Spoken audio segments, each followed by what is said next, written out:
Hi guys! Welcome to our vlog. Panibagong araw, panibagong topic na naman tayo. So, bago ang lahat guys, please support our YouTube channel at tulungan nyo kami maka-reach ng 200 subscriber.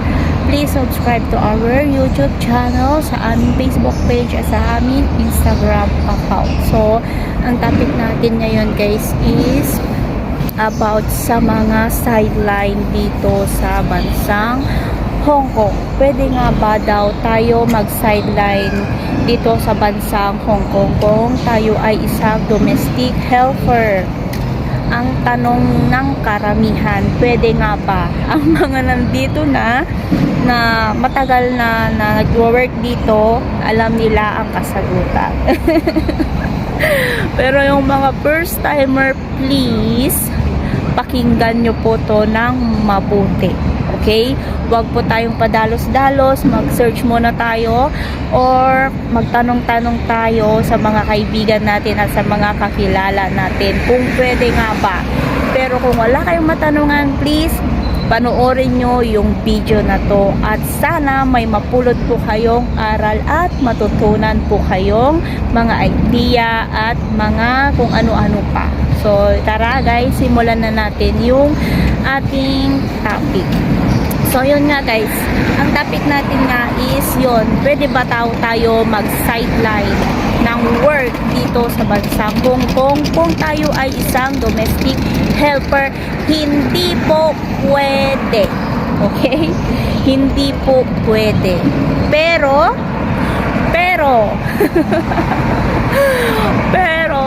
nakadepende yan kung paano mo siya dadalhin. Kung paano ka sabihin natin na paano mo siya didiskartehan. Ganon yon. Okay? Kung paano mo siya itago, yun ba yung madaling salita? Kasi dito guys, yung mga matatagal na dito, yung mga years na yung inaabot dito guys is alam nila kung ano yung kasagutan. Ang kasagutan dyan guys para sa kanila is pwede. Basta magaling kang magtago or kaya magaling kang dumiskarte. Ang tawag namin dito guys is diskarte lang. Kasi yung mga gumagawa ng ganun guys, yung nagsa-sideline, every day off nila, nag-sideline sila ng 1 hour, sideline sila ng 2 hours. Yun guys is marami silang pinapaaral, marami silang sinusuportahan sa Pilipinas, or malaki ang pangangailangan nila. Okay? Wag nyo pong gagayahin. Kahit sinasabi ko na nasa inyo or dumidiskarte lang sila, wag nyo pong gagayahin. Bakit? Dahil pag kayo ay nahuli ng mga otoridad, lalong-lalo ng mga pulis, ay kulungan po ang bagsak po ninyo. Hindi ako nagsisinungaling. Marami na ang nangyari dito sa bansang Hong Kong. Kaya wag po tayong pasaway. Okay? Wag po tayong pasaway kasi yung mga nagpapasaway pag nahuli, hindi lang kasi sila ang napapahamak, kundi dala-dala po ninyo ang bansang Pilipinas. So, madadagdagan na naman yung inis, yung galit, yung pikon ng mga employer sa mga Pilipinas. So, kailangan guys is wag nating ipahamak ang mga sarili natin. Wag nating dumisan ang bansang Pilipinas kasi dala-dala po natin yan. Kahit saan man tayo magpunta, dala-dala po natin ang pangalan ng ating bansa.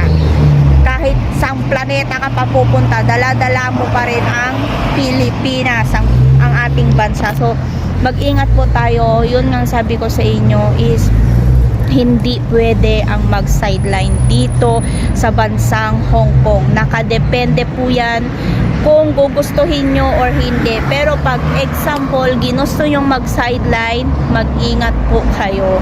Hindi ko naman sinasabi na safety yan. Hindi ko din sasabihin sa inyo na delikado yan.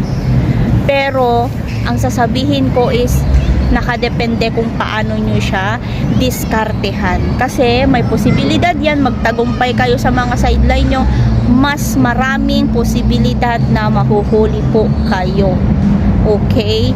Kasi dito, hindi lang natin alam or hindi ko lang alam kung hindi natin sure kung may nagmamanman sa inyo or may nagsumbong na sa inyo, kung may mga kaibigan kayo, may kakilala kayo na naiinggit na sila kasi hindi sila makakuha-kuha ng sideline nila, tapos ikaw nakakakuha ka parate, tapos nainggit sila sa inyo, hindi nyo lang alam kung sila mismo ang magsusumbong sa otoridad. Kaya mag-ingat po kayo.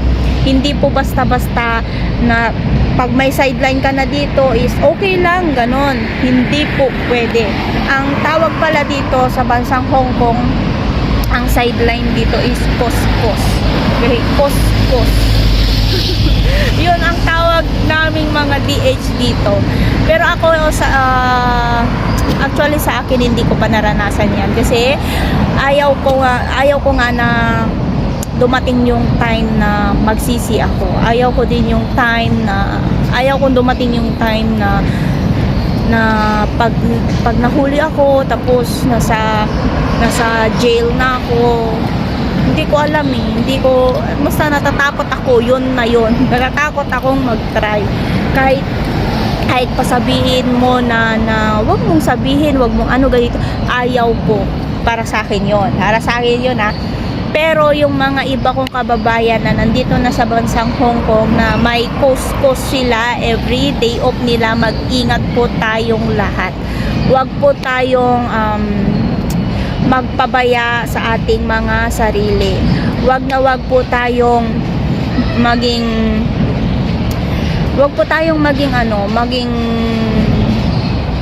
magtiwala sa mga kapwa natin kasi minsan pag nakukwento mo sa kanila na may ganito ka, may ganyan ka, may kuskos ka, ganito ganyan, hindi natin alam kung naiinggit sila sa inyo or hindi natin alam. So mag-ingat lang tayo. Yung mga kapwa ko DH dito sa Hong Kong na may kuskos na every day off, mag-ingat po tayo.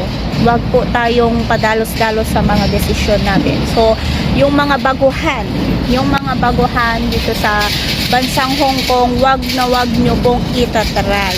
Lalo na kung baguhan po kayo. Wag nyo pong susubukan na mag-kuskos or yung tinatawag na sideline. Wag po. Kasi kung bago ka lang dito tapos hindi mo alam yung pinasukan mo, Diyos ko, dahil sa kulungan ng bagsak mo. So wag nyo pong itatry sa mga baguhan. So yung mga baguhan dyan na papunta dito sa bansang Hong Kong, see you soon guys. Alam ko na yung mga naghihintay dyan ng visa, alam ko by January or February nandito na kayo sa bansang Hong Kong. Welcome to Hong Kong sa mga nandito na, parating na.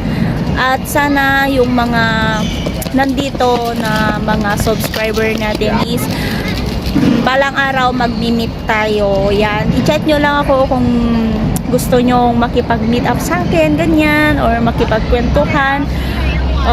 Free ako sa mga message nyo kung ano din yung mga gusto nyong itanong or gusto nyong sagutin ko na possible na alam ko tungkol dito sa bansang Hong Kong. Ayan guys, sa mga aspiring na pa-apply pa lang papunta dito sa bansang Hong Kong, huwag kayong mawalan ng pag-asa, huwag kayong matakot, huwag kayong mangamba, or huwag nyong sukuan kung may pangarap kayo. Kung gusto yung pumunta sa bansang Hong Kong or sa ibang bansa, dito sa bansang Hong Kong safe naman po. Wala namang nangyayaring napaka-worse. Nasa sa inyo din kasi yan kung paano nyo dadalhin yung sitwasyon.